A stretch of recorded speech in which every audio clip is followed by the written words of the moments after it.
Bonjour à tous. Alors, je ne sais pas si vous le savez, mais mon sujet de doctorat, de thèse de doctorat, c'était de rendre, pour faire simple, mon ordinateur, n'importe quel ordinateur, capable de reconnaître des cris, des chants d'oiseaux, d'insectes, d'amphibiens, d'arthropodes, de tous les animaux.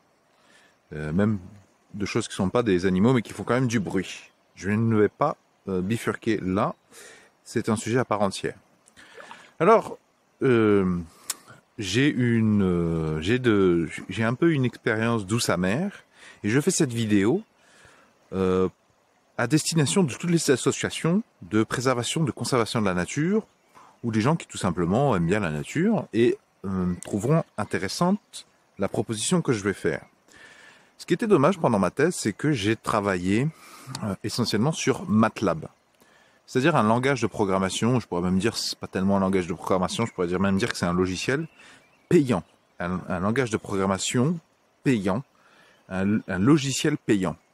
Et visiblement, parmi les référents, il y en a aucun qui s'est dit, tiens, l'ADEME met de l'argent, l'Agence de l'environnement et la maîtrise de l'énergie, le bureau d'études, le plus gros bureau d'études environnementales, le Biotope, met de l'argent là-dedans.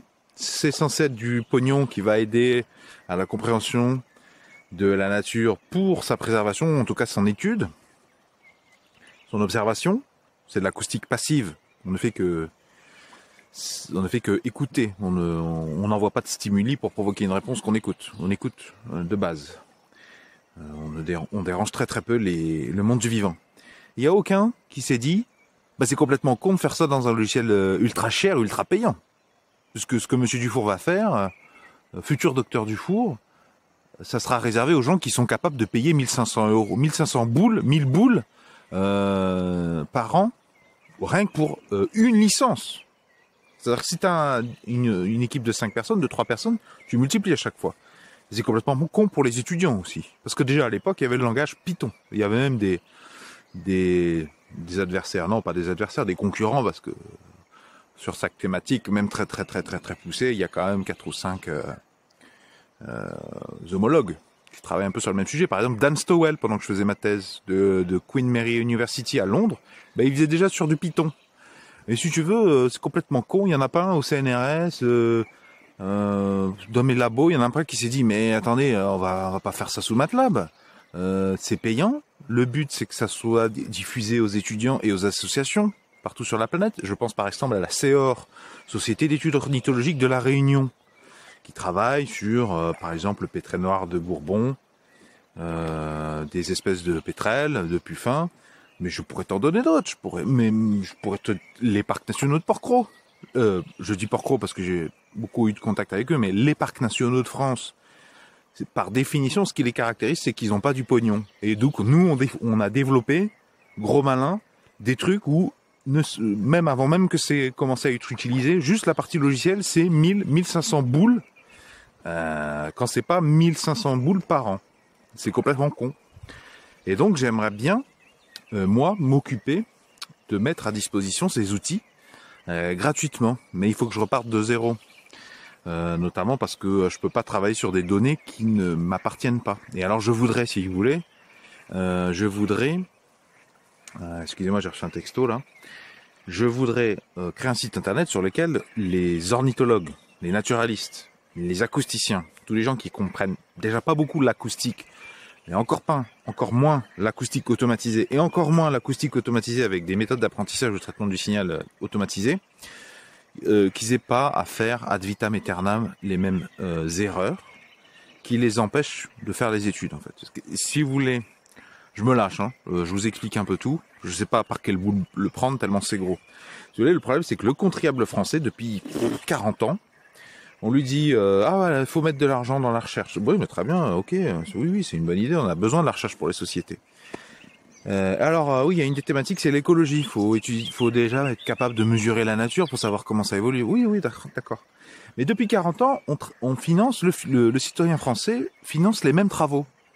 Mais ça, il le sait pas. Parce que pour le savoir, déjà, faut avoir son nez dans l'histoire. Et si tu veux, partout sur la planète, mais rien qu'en France, partout sur la planète, tu as régulièrement une équipe qui dit, tiens, ce sera bien de faire de l'acoustique automatisée pour faire de la détection automatique de telle espèce d'oiseau. Et et je peux te donner des détails, mais moi, quand les gens, en anglais ou en français, entendent parler de ma thèse, ils me contactent pour avoir des conseils. Et c'est comme ça qu'il y a plein de gens sur la planète qui me contactent pour avoir des conseils, parce qu'en fait, ils veulent faire ce que j'ai déjà fait pendant ma thèse sur une espèce d'oiseau, et ils vont probablement le faire moins bien parce qu'ils sont plus naturalistes, plus ornithos. Alors qu'il y a quand même un sacré morceau d'apprentissage machine. Rien que moi, j'ai eu la chance d'être encadré par Thierry Artière. Je peux dire que Thierry Artière, il sait te mettre le nez où il faut que tu mettes ton nez pour faire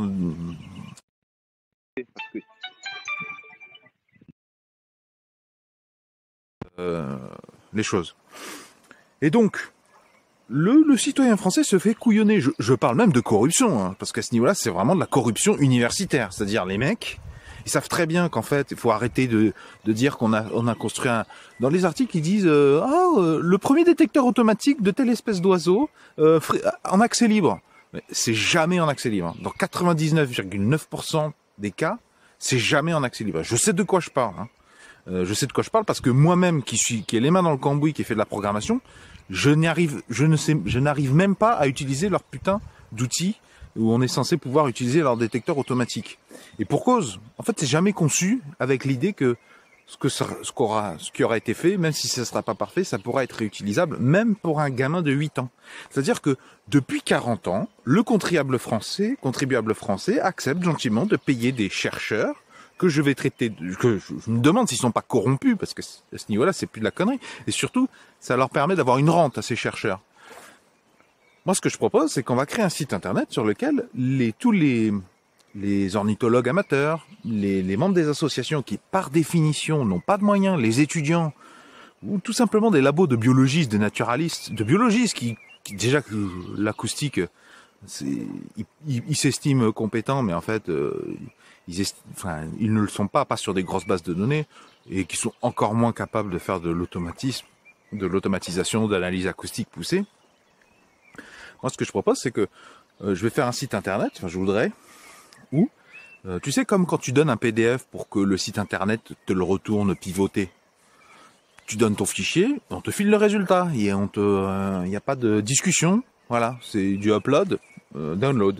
Et ben, je vais faire ça, moi, parce que je veux même pas qu'il y ait de logiciel à installer, parce que le truc le plus abouti que je connais, c'est PalmGuard, qui soit vraiment OpenOffice, mais même là, en fait, pour s'intéresser à comment fonctionne PalmGuard, qui est gratuit, hein, qui est libre, mais il faut être développeur, en fait. Il faut quasiment être développeur pour utiliser ces outils. Donc, explique-moi en quoi c'est libre accès, si pour pouvoir utiliser le machin, ne serait-ce que le tester, il faut être développeur, ou quasi développeur. Ça n'a aucun intérêt. C'est pas des développeurs. Tu t'adresses à des ornithologues, des biologistes. Des mecs qui sont capables de mesurer le bec des oiseaux fin fond de la jungle, mais si tu leur dis crée-moi un dossier en bâche, ils comprennent même pas la question. Et ils ont déjà mal à la tête.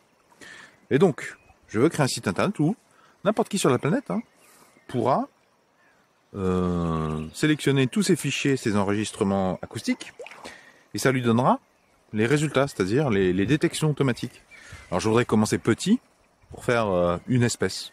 Parce que tu remarqueras que dans la littérature scientifique, là, tu trouveras des pontes de la détection automatique. Mais c'est des sacrés enculeurs de mouches, parce que je vais te donner un exemple. Si tu es ornithologue, tu vas comprendre. Le hibou petit duc, c'est un signal extrêmement fin, extrêmement simple, extrêmement régulier. C'est la caricature de la simplicité, tu vois, je sais.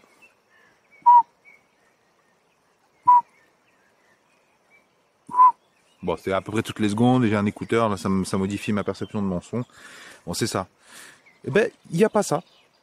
C'est-à-dire, depuis 40 ans, le citoyen français, il paye à coût de 100 000 euros par-ci, 100 000 euros par-ça, parce qu'une bourse de thèse, c'est minimum 100 000 euros. Et je te parle juste du salaire, hein. Je ne même pas parler des équipements. Et moi, ce que je te propose de participer, c'est que, en fait, une autre indice de corruption, enfin de conneries, c'est que c'est des machins, des algorithmes qui sont faits pour analyser des sons qui ont été enregistrés avec ce qu'on appelle des points d'écoute autonomes dans la littérature française, et en anglais, ce sera ARU, Autonomous Recordings Units. Et typiquement, les moins chers, c'est la firme très connue en milieu terrestre ou subaquatique, c'est Wildlife, donc notamment les SM4. Mais ça, les associations, j'en ai marre, elles me contactent, je fais un peu cette vidéo, parce qu'elles découvrent, on leur raconte, les chercheurs leur racontent, oh oui, c'est super, l'acoustique passive automatisée, c'est vraiment pas cher. En fait, oui, quand ils disent pas cher, c'est des mecs qui ont l'habitude de demander 1 million d'euros par projet et ils déposent 4 projets par an. Donc c'est ces gens-là. Toi, tu es un ornithologue, t'as vu la petite conférence d'un acousticien qui t'a séduite. Ah, il a dit que c'était pas cher. Bah c'est cool. Et moi, en fait, quand je te donne l'information, mon gars, si tu veux avoir ces équipements, c'est minimum 2500 euros par an et par un point d'écoute. Alors là, 2500 euros, quand tu es une association française avec que des bénévoles, ça va te calmer. Et les parcs nationaux, par exemple, ça les calme aussi. Ils ont un peu d'argent pour le budget, mais 2500 euros. Moi, ce que je propose, c'est de travailler avec le smartphone. Parce que tu remarqueras qu'un smartphone, ou un téléphone, les vieux téléphones portables, mais c'est un dispositif d'enregistrement acoustique. Et c'est pas compliqué de l'utiliser pour enregistrer dans la nature, ne serait-ce que quelques heures. Alors, je vais pas commencer à comparer le SM4 avec un smartphone. Parce que de toute façon on s'en fout. On s'en fout parce que, je vais te dire, partout sur la planète, tout le monde a un smartphone. Quasiment personne n'a de SM4 et personne n'a les moyens d'acheter des SM4. Donc moi ce que je propose, c'est qu'on commence à faire des trucs qui fonctionnent, qu'on commence petit, des trucs qui fonctionnent sur les smartphones. Parce que même les mecs à Madagascar, là, dans leur brousse, où tiens, j'ai été contacté là il y a quelques jours par un Français qui va faire une équipe de Français qui va faire des suivis au Népal. Il me contacte, il me pose, à chaque fois c'est la même question, ou sur des équipes qui travaillent sur le tétralyre, ou la LPO, j'ai été contacté, voilà, on me contacte, on me propose à chaque fois les mêmes questions, et je vois bien que ça avance pas en fait, la recherche scientifique, l'application des trucs que les citoyens français ont payé déjà plusieurs fois, ça n'avance pas.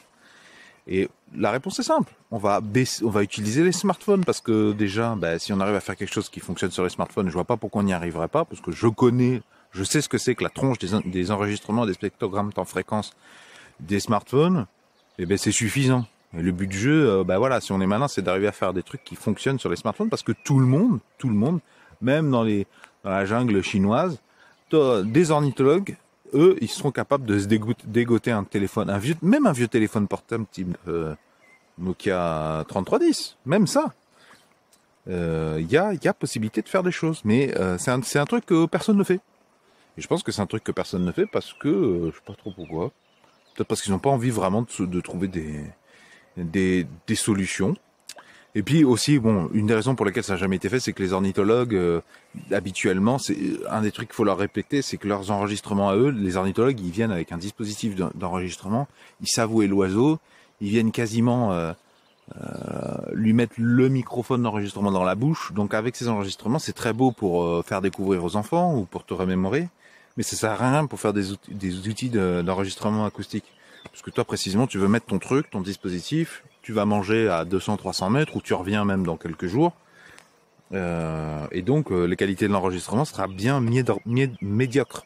Tu vas pas enregistrer l'oiseau quand il pleut, quand il y a du tonnerre et quand il y a un avion de ligne qui passe pas très loin et quand il y a une voiture qui passe dans la vallée d'en face et que ça écho. Et spoiler, en fait dans la réalité, c'est les algorithmes qui sont capables d'analyser ces enregistrements dont on a besoin. Voilà. Donc ce que je propose, à mon avis, j'ai été beaucoup trop long. S'il y en a au moins deux qui sont encore là, moi ce que je vous propose, c'est si vous voulez, contactez-moi par mail. Moi ce dont j'aurais besoin, ce serait d'enregistrement fait avec des smartphones. Donc c'est tout con. Alors il faudrait peut-être un trépied quand même, parce que dans la nature, poser ton smartphone, c'est risqué. Il vaut mieux le poser sur un trépied. Puis ça permet de le protéger un peu de la pluie ou de quoi. Et enfin bon, je veux des enregistrements. Je veux des Français pas Français, mais partout sur la planète, mais qui me fassent des enregistrements, qui me donnent des enregistrements et qui me cèdent tous les droits, parce que je veux plus être embêté avec d'histoires de propriété intellectuelle.